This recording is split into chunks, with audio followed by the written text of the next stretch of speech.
오늘 보신 말씀은 구약성경 1302면의 하박국 1장 1절부터 11절 말씀을 제가 한 절 읽고 여러분들 한 절 읽고 교독하며 읽도록 하겠습니다. 선지자 하박국이 묵시로 받은 경고라. 아니하시니 어느 때까지리까 내가 강포를 인하여 어찌하여 내게 죄악을 보게 하시며 패역을 눈으로 보게 하시나이까. 겁탈과 강포가 내 앞에 있고 변론과 분쟁이 일어난 나이다.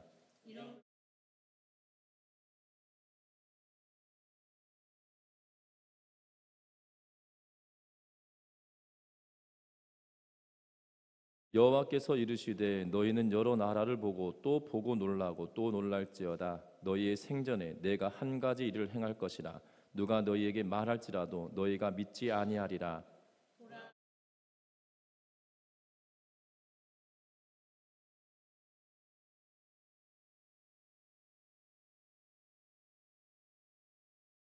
그들은 두렵고 사나우며 무서우며 당당함과 위엄이 자기들에게서 나오며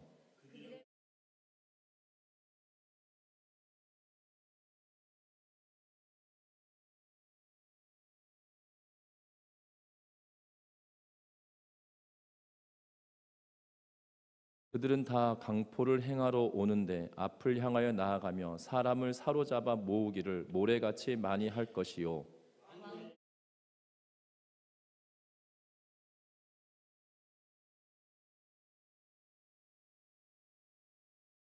같이 읽습니다. 그들은 자기들의 힘을 자기들의 신으로 삼는 자들이라.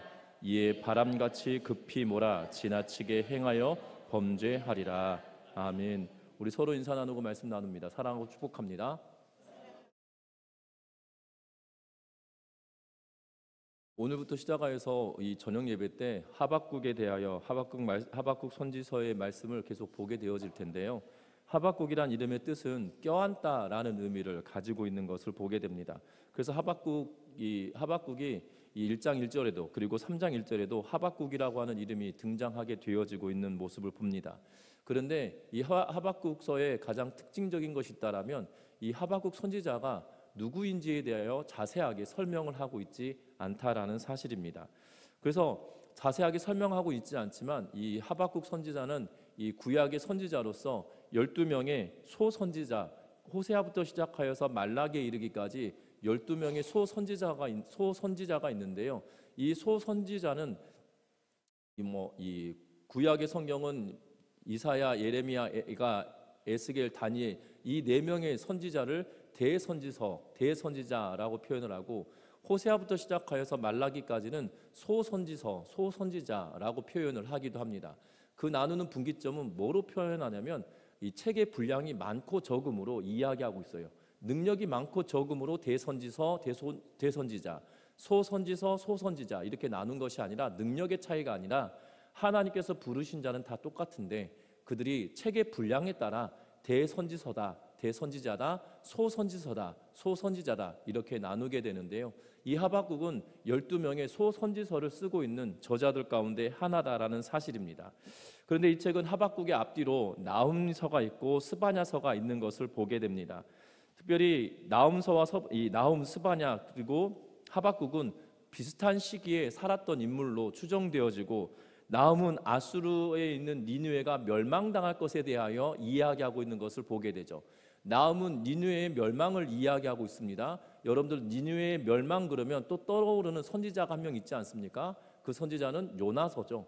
요나서는 이 나훔보다 100년 앞서서 요나서를 기록하고 있고 니느웨 성이 멸망당할 것에 대하여 이야기하며 북이스라엘의 여로보암 2세 때 요나 선지자가 니느웨로 가서 복음을 전하고 있는 모습을 보게 됩니다.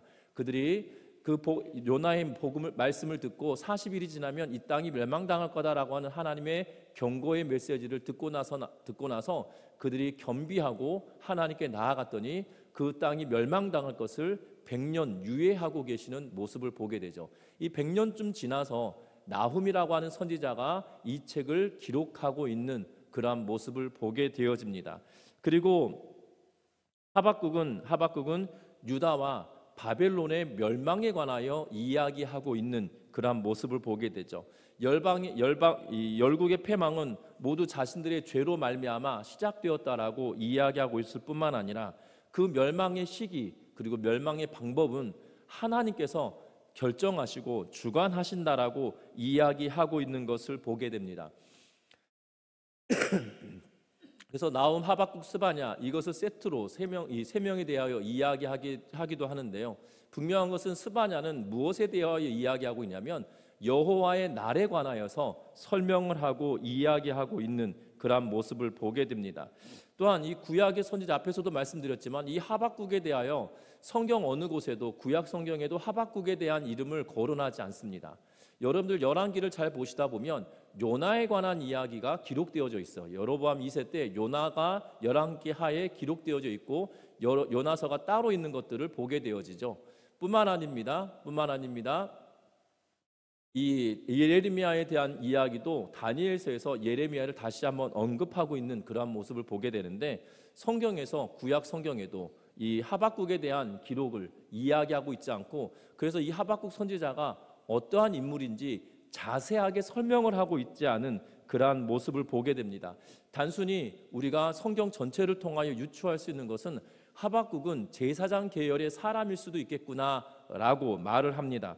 왜냐하면 하박국의 기도 3장 1절을 뭐라고 이야기하고 있냐면 시기온옷에 맞춘 선지자 하박국의 기도다라고 3장 1절에 기록을 하고 있는데요. 이 시기온옷이라고 하는 것이 시기온옷에 맞춘 선지자 하박국의 기도다. 그리고 3장 19절에 뭐라고 이야기하면 직역을 하면 내 현악기들로 인도자를 따른 노래라고 이 직역을 하면 이렇게 표현되어지는데요. 이 문구를 통해서 보면 시편에 이 표제어들을 보면 시기온옷에 맞춘 노래라고 표현되어 있고 시기온옷에 맞춘 시다라고 표현되기도 하고 또한 현악기들로 인도자를 따른 노래라는 표현들이 이 표제어에 있는 것들을 보면서 그가 제사장 계열의 사람일 수 있겠구나라고 추정을 하고 있는 것을 보게 되어집니다. 뿐만 아니라 이 3장 3절과 3장 9절 그리고 3장 13절에 셀라라고 하는 단어가 등장을 합니다. 여러분들 구약 성경에 셀라라고 하는 단어가 어디에 제일 많이 등장합니까? 시편에 가장 많이 등장하죠. 그런데 그 시편에 기록되어져 있는데 이 셀라라고 하는 것은 뭔가 선포를 하면 회중들이 셀라하고 이렇게 환호를 하는 이렇게 외치는 그런 추임새다라고 생각하시면 될 것 같아요. 우리나라로 따져본다라면 이 창을 하는 사람 옆에 고수가 있잖아요. 고수가 뭐라고 합니까? 얼쑤 이러면서 말하는 것이 셀라입니다. 그래서 어떤 분들은 셀라를 읽어야 된다 아니면 읽지 않아야 된다라고 말하는데 읽어도 되고 안 읽어도 되는 것 같습니다. 왜냐하면 우리가 성경을 같이 봉독할 때 누가 회중이고 누가 이 선포하는 사람인지 알 수 없잖아요. 그래서 읽어도 되고 안 읽어도 되고 자유롭지만 분명한 것은 추임새처럼 사용되었을 거라고 추정을 한다라는 거죠.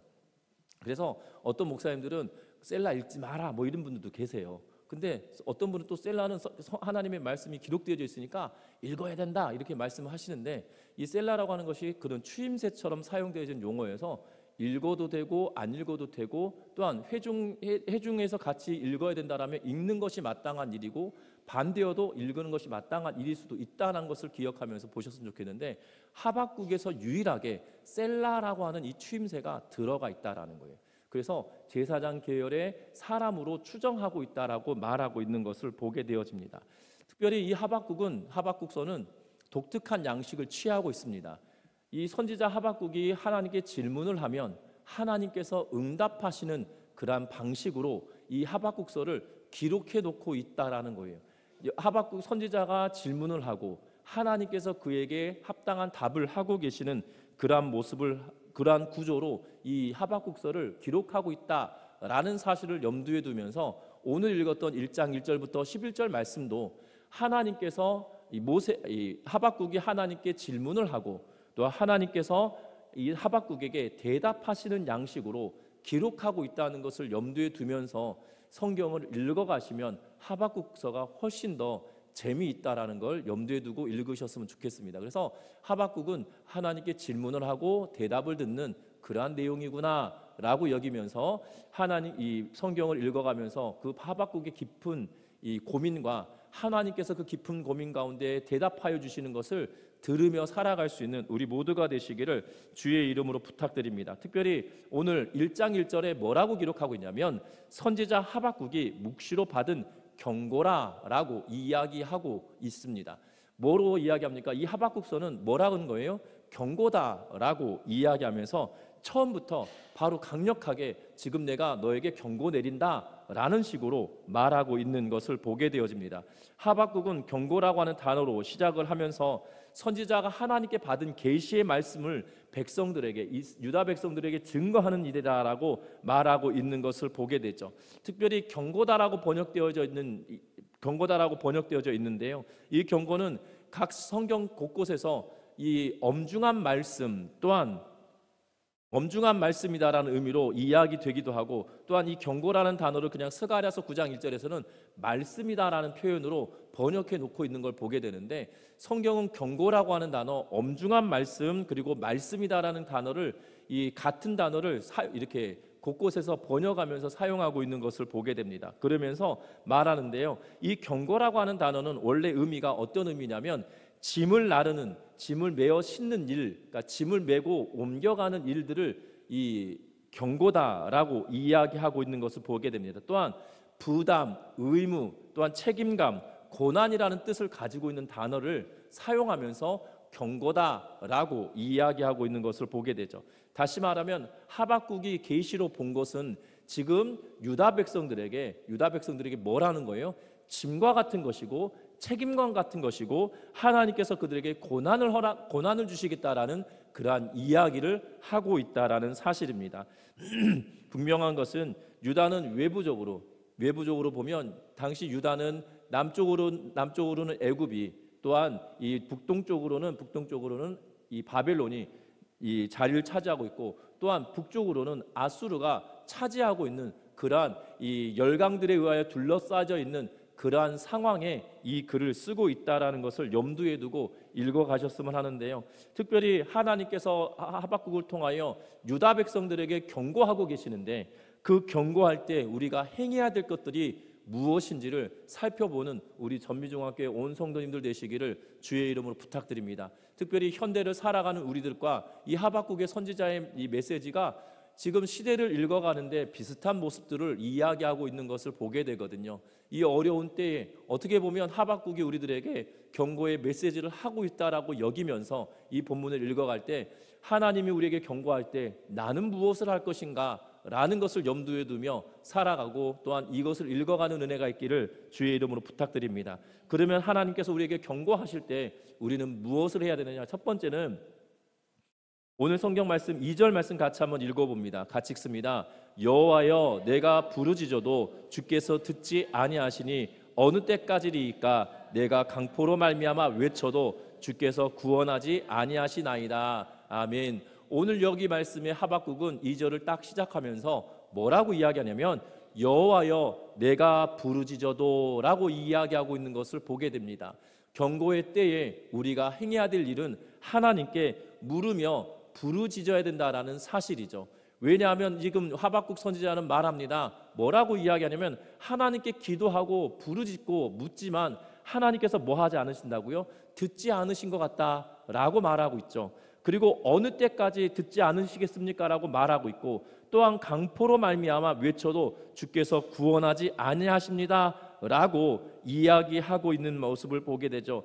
이 강포라고 하는 단어는 어떤 의미이냐면, 강포라고 하는 말은 어떤 의미냐면 지금 유다 사회에 난무하고 있는 폭력의 현장을 두고 강포다라고 이야기하고 있는 것이에요. 쉽게 말하면 이곳에서 폭력 사태가 일어나서 주변 사람들이 저 사람들 도와야 됩니다, 지금 폭동이 일어났습니다, 폭력 사태가 일어났습니다라고 외치는 그러한 모습을 강포다라고 외쳐 말하고 있는 것이거든요. 그런데 지금 폭력 사태가 일어나서 지금 경찰한테 전화를 했습니다. 그랬더니 어떤 상황이냐면 알아서 하세요, 뭐 이런 느낌인 거예요. 지금 하박국이 느낄 때는 하나님께 기도하고 간구했는데 하나님은 안 들으시는 것 같고, 그리고 하나님께 지금 이 폭력적인 이 상황을 어떻게 합니까? 라고 물었더니 하나님은 아무런 말씀하지 않으시고 그냥 침묵하고 계시는 것처럼 여겨지는 그때였다라고 지금 말하고 있는 것을 보게 되어집니다. 여러분들 폭력과 불의가 가득한 그 사회를 하박국은 하나님께 고발하고 지금 물으며 지금 하나님께 간구하고 있는 그러한 모습을 보게 된다는 거죠. 저와 여러분들 기억할 것은 현 세대를 살아가는 우리들에게도 비슷한 것 같습니다. 지금 내 눈앞에 폭력 사태가 이뤄지는 것처럼 여겨지는 그러한 사회가 아니다라고 여길 수도 있겠지만 세상은 정의와 공의가 상실된 지는 오래인 것 같습니다. 분명한 것은 이 땅에 유전무죄, 무전유죄라고 이야기하는 이야기가 과거에서부터 시작되어서 이것이 좀 선진화되어지고 또한 나라가 또 좀 더 투명해지는 나라가 되었으면 유전무죄, 무전유죄라고 하는 단어가 없어져야 되는 거잖아요.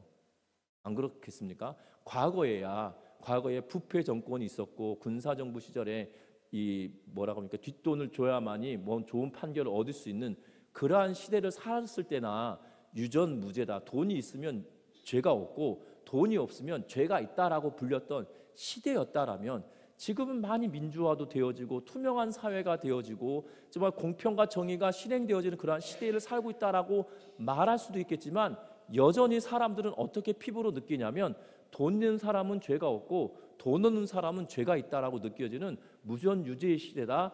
유전무죄의 시대, 유전무죄의 시대, 무전유죄의 시대가 되어지는 그러한 모습을 보게 된다는 거죠. 이러한 단어가 없어져야 될 때인데도 불구하고 끊임없이 여전히 우리의 피부로 느끼도록 살아가는 시대라는 사실이에요.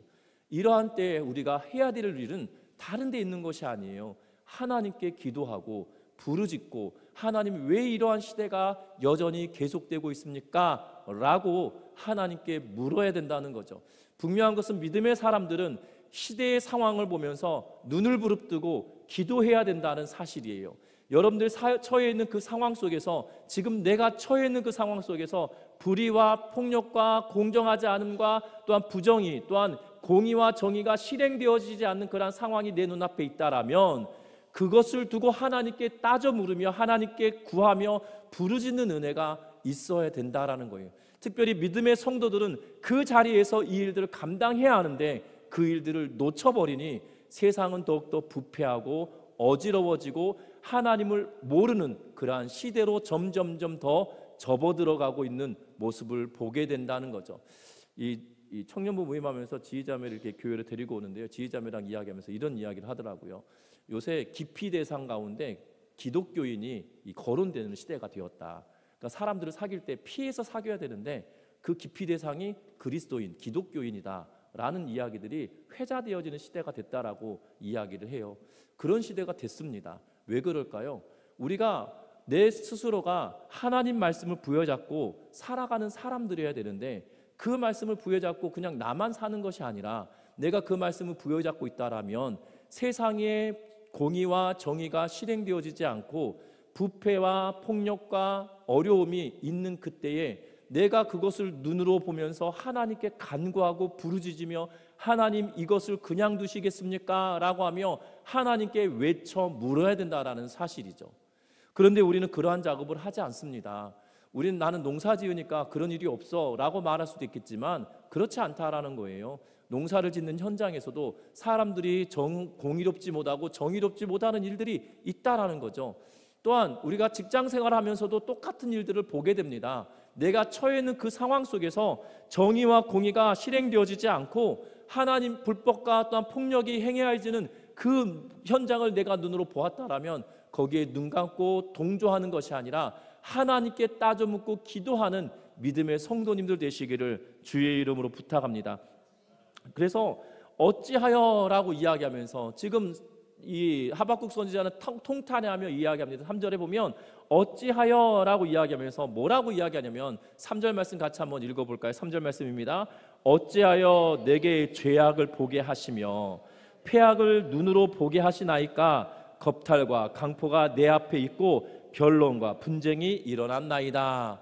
지금 왜 나한테 이걸 보게 하셨습니까? 라고 말하고 있는 것이거든요. 우리는 이것을 보면서 어찌하여라는 통탄하는 그런 마음을 갖지 않을 때가 더 많아요. 그냥 왜 나한테 이것이 내 눈에 보이게 하십니까? 라고 하며 하나님께 애통해하는 마음으로 간구하고 부르짖는 것이 아니라 그럴 수도 있지, 그건 그 사람의 일이지 라고 우리는 넘어갈 때가 더 많죠. 그러나 우리는 하나님께 물어야 합니다. 어찌하여 내게 죄악을 보게 하셨습니까?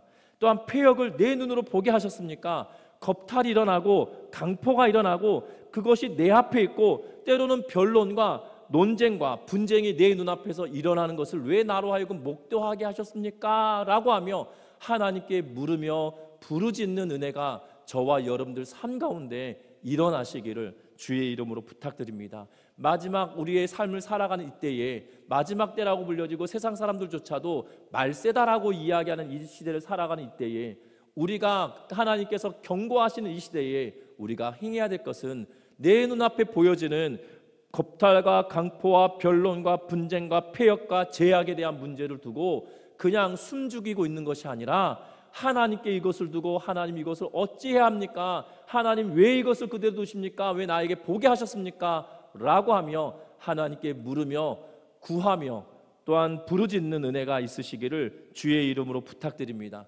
더불어 우리가 하나님의 경고의 메시지를 들을 때 우리는 침묵하고 있을 것이 아닌 우리에게 뭐라고 이야기하시냐면 5절 말씀 같이 한번 읽어봅니다. 5절의 말씀입니다. 여호와께서 이르시되 너희는 여러 나라를 보고 또 보고 놀라고 또 놀랄지어다. 너희의 생전에 내가 한 가지 일을 행할 것이라 누가 너희에게 말할지라도 너희가 믿지 아니하리라. 아멘. 여러분 기억할 것은 5절의 시작을 이렇게 말합니다. 여호와께서 이르시되라고 말씀을 시작하고 있는 것을 보게 되죠. 첫 번째 질문이었던 하박국은 왜 내 눈앞에 죄악을 보게 하시고 패역을 보게 하시고 겁탈과 강포와 변론과 논쟁을 보게 하시고 그리고 율법의 해이함과 정의가 전혀 시행되지 않고 악인이 의인을 애워싸고 정의가 굽게 행하여지는 일들을 나로 하여금 왜 보게 하셨습니까? 라고 하나님께 묻고 부르짖고 있을 그때에 하나님은 그냥 있으신 분이 아니에요. 때로는 앞에서 2절에 보았던 것처럼 듣지 아니하시니 어느 때까지 듣지 않겠습니까? 강포로 말미암아 외쳐도 주께서 구원하지 어느 때까지 구원하지 않으시겠습니까? 라고 하는 하나님께서 듣지 않으신 것처럼 보여지고 하나님께서 정말 살아계시지 않은 것처럼 느껴지는 그 순간에도 우리가 부르짖기 시작하고 그것을 보고 하나님께 간구하기 시작하면 어떤 일이 벌어지냐? 여호와께서 이르시되라고 하면서 하나님께서 응답하시는 그때가 있다라는 사실이에요. 응답하시는 그것을 경험하는 자들은 어떤 자들이냐? 부르짖는 자에게 응답하는 거예요. 여러분들 성경을 잘 보시면 부르짖지 않으면 응답하지 않으세요. 너는 내게 부르짖으라라고 이야기하고 너에게 크고 비밀한 일 너에게 보이겠다라고 예레미야 선지자를 통하여 우리에게 말씀하고 계시죠. 여러분들 우리가 부르짖지 않으면 하나님은 응답하지 않으십니다. 하나님 우리의 필요를 채우시는 분이시긴 하나 우리로 하여금 하나님의 백성된 자들이 이 땅의 어려움과 상황과 부패함을 보면서 우리가 행해야 될 것은 그것을 보고 하나님께 부르짖으며 구하라라고 말씀하고 있다라는 사실이에요. 구하는 자들에게 응답하시고 부르짖는 자에게 응답하시는 하나님이시다라고 우리에게 말씀하고 있는 것을 보게 된다는 겁니다. 하나님은 듣지 않으신 것처럼 느껴지는 그 순간에도 하나님은 듣고 계셨고 때로는 구원하지 않으시는 것처럼 여겨지는 그 비참함 속에서도 하나님은 그것을 보시고 우리를 구원시키실 계획과 그것을 실행하고 계심을 보이고 있다라는 사실이에요. 우리는 그것을 믿지 않고 그것이 느껴지지 않고 경험되어지지 않으니까 부르짖다가 그만두게 되는 거거든요. 아닙니다. 부르짖음은 응답하실 때까지 부르짖는 거예요. 하나님께서 응답하실 때까지 부르짖는 거예요. 우리는 하나님께 부르짖을 때 이렇게 생각합니다. 하나님의 음성이 내 귓등을 딱 때리며 막 영수아 뭐 이러면서 이렇게 말하실 것 같아요. 아니거든요. 여러분들 하나님의 음성은 그렇게 특별하게 은혜를 베풀어 주셔서 이렇게 행하라라고 말씀하시는 경우도 있지만 더 중요한 것은 기록된 하나님의 말씀이 내 삶 속에 개입되어지기 시작해요. 여러분들 그 경험을 하시는 은혜가 있기를 주의 이름 부탁드립니다. 하나님의 말씀이 살아있고 운동력이 있다라고 성경은 분명하게 말해요. 모든 성경은 하나님의 감동으로 된 것으로 기록되었다라고 이야기합니다. 그러면 그 감동으로 기록된 말씀이 살아 운동력이 있는 그 말씀이 우리가 부르짖고 기도할 때 그 말씀이 내 삶 속에 개입하는 것을 경험하고 체험해야 된다는 거예요. 그래서 요한은 말합니다. 말씀이 육신이 되어 우리 가운데 거하심에 은혜와 영광이 충만하더라라고 말씀하고 있거든요. 저와 여러분들 그 은혜와 영광이 충만함을 경험하는 그 말씀이 내 마음에 새겨지는 그때까지 부르짖고 간구하며 나아가는 은혜가 있으시기를 주의 이름으로 부탁드립니다. 이르시되라고 하시면서 하나님께서는 분명하게 말씀하고 있고 그 음성을 듣는 은혜가 있기를 주의 이름으로 부탁드립니다. 그 음성을 듣고 그 말씀이 내 안에 새겨졌다라면 그것을 붙들고 기도하는 거예요. 그것을 붙들고 기도하는 거라고요. 여러분들 기도의 역사들 가운데 느헤미야의 기도도 마찬가지고 다니엘이 성전을 향해서 창을 열고 기도할 때도 마찬가지고 지금 느헤미야가 뭐라고 기도합니까? 솔로몬이 성전을 하나님께 예배하고 나서 하나님께 간구했을 때 응답하셨던 것을 기억하면서 하나님께서 우리가 하나님께 향하여 나갈 때 하나님께서 돌보시고 우리를 지키시겠다고 약속하셨는데 그것을 기억하십시오 라고 하면서 하나님께 그것을 하나님께서 기억하셔야 되지 않습니까? 라고 느헤미야 1장 10절에서 이야기하고 있는 것을 보게 됩니다. 다니엘도 마찬가지죠. 다니엘이 성경을 글을 읽다가 예레미야 글을 통해서 이 70년이 차면 하나님께서 그들을 회복시키시겠다라는 예레미야의 말씀을 붙들고 기도하기 시작합니다. 그래서 이 다니엘은 하나님께 70년이 차면 그때를 하나님 기억하여 주십시오라고 하면서 끊임없이 기도하였던 자가 다니엘이거든요. 그 기도의 역사가 결국 응답이 실제로 70년의 때가 차면 고레스 원년에 이스라엘 백성들이 가나안을 향하여 예루살렘을 향하여 돌아오고 있는 그러한 모습을 보게 된다는 거예요. 여러분들 우리의 신앙생활하면서 기도도 마찬가지예요. 하나님 앞에 간구하고 부르짖을 때 기록된 하나님의 말씀이 나에게 분명하게 들려지고 깨달음이 있을 거예요.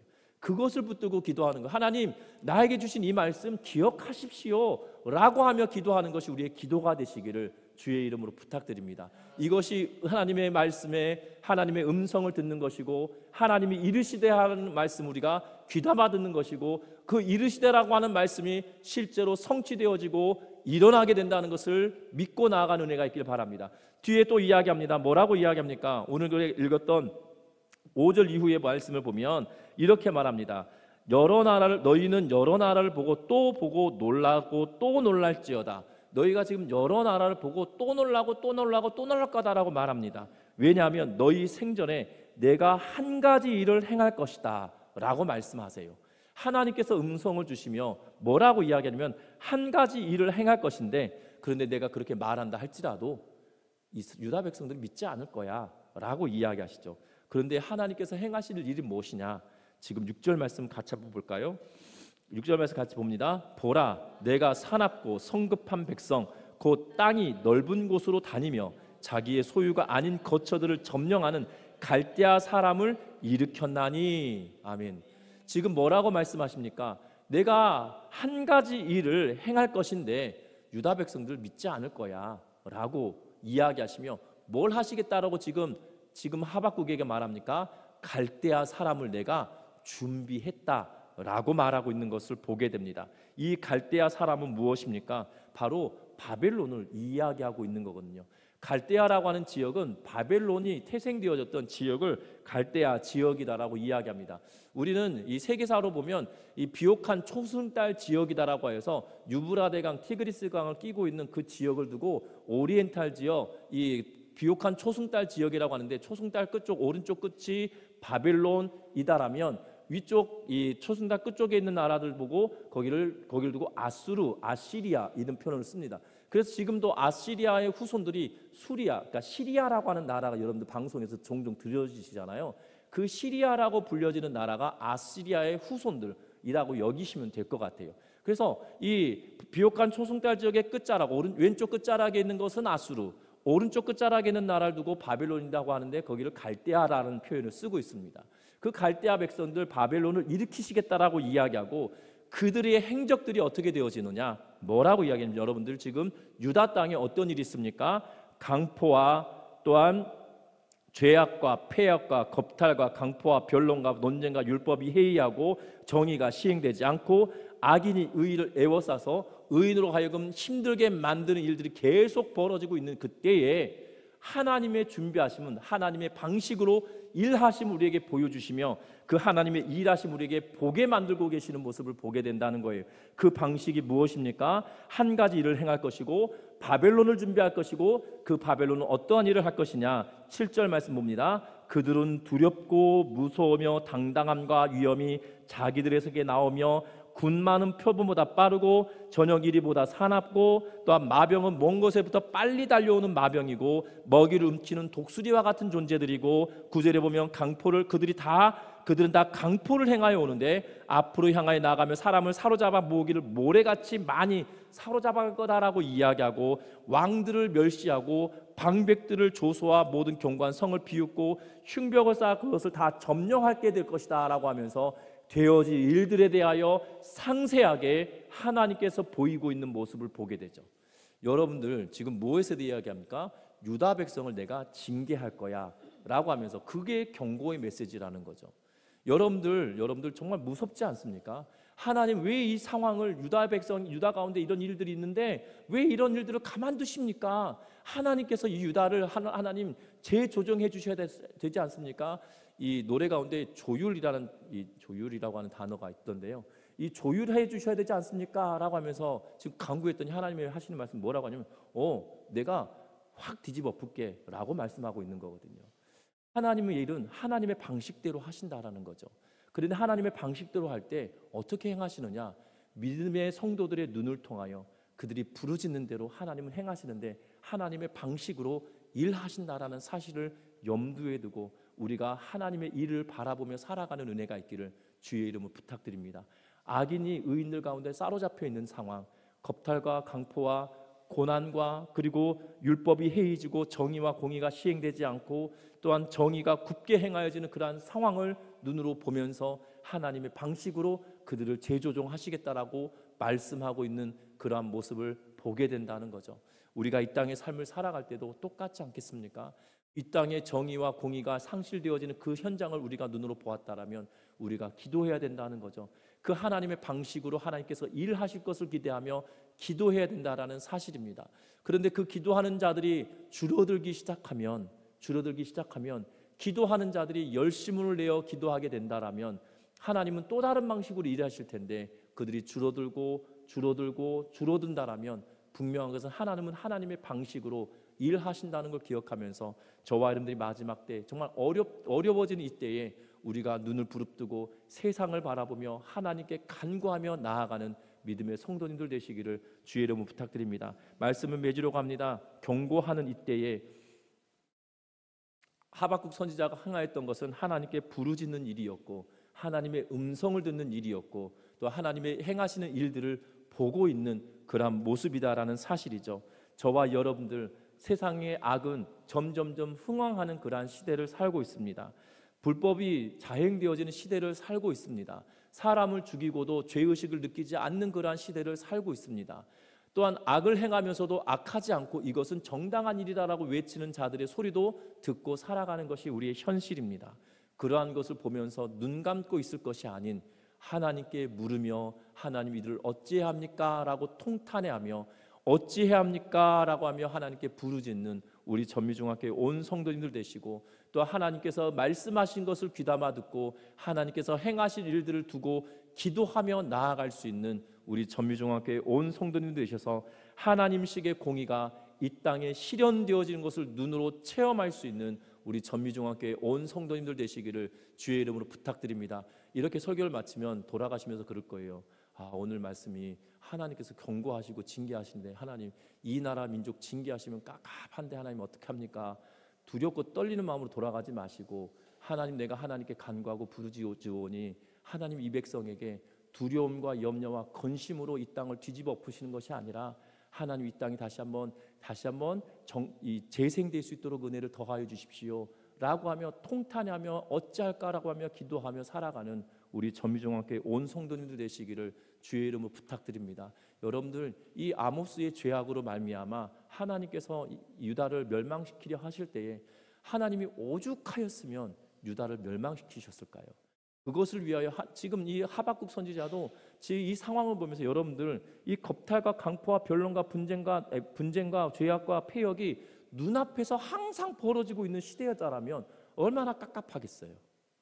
그것을 그냥 다시 스스로들이 조정하고 재조정할 수 있는 능력을 가지고 있다. 또한 본인 스스로들이 다시 한번 조정할 수 있는 능력을 가지고 있다. 정화할 수 있는, 스스로가 정화할 수 있는 능력을 가지고 있다. 그랬다라면 이렇게 기도하지 않았겠죠. 하나님, 이 땅을 돌보아 주십시오. 다시 회복시켜 주십시오라고 기도했겠죠. 근데 하나님 왜 가만히 있으십니까? 라고 지금 따져 묻고 있는 거거든요. 저와 여러분들 기도할 때 하나님 왜 이들을 그냥 두십니까? 따져 묻고 기도하는 것이 아니라 이 땅이 하나님 정의와 공의가 실행되어질 수 있도록 은혜를 베풀어 주십시오 라고 하며 기도하며 나아가는 우리 전미중앙교회 온 성도님들 되시기를 주의 이름으로 부탁드립니다. 놀라운 것은 하박국이 기도한 대로 하나님은 준비하고 계시다는 거예요. 왜 부르짖어도 듣지 아니하시고 어느 데까지일까? 강포로 말미암아 외쳐도 하나님 왜 구원하지 않으십니까? 왜 하나님 그냥 두십니까? 하나님 이 땅이 이렇게 패역하고 악한 세대가 되었는데 왜 하나님 그냥 두십니까? 라고 지금 외치고 있잖아요. 그때 하나님은 기도한 대로 응답해주고 있는 모양새이거든요. 비록 하나님의 계획과 뜻 가운데 지금 하박국은 그 가운데 기도하고 있는 자이긴 하나 분명한 것은 우리 또한 이 땅의 삶을 살아갈 때 이 나라 민족을 품고 열방을 품고 기도할 때 하나님 이 땅을 고쳐주십시오. 이 땅을 새롭게 하여 주십시오. 이 땅에 황무한 이 땅에 다시 한번 하나님의 은혜가 임하게 하여 주십시오라고 간구하며 기도하는 우리 전미중앙교회 모든 성도님들 되시기를 주의 이름으로 부탁드립니다. 기도합니다.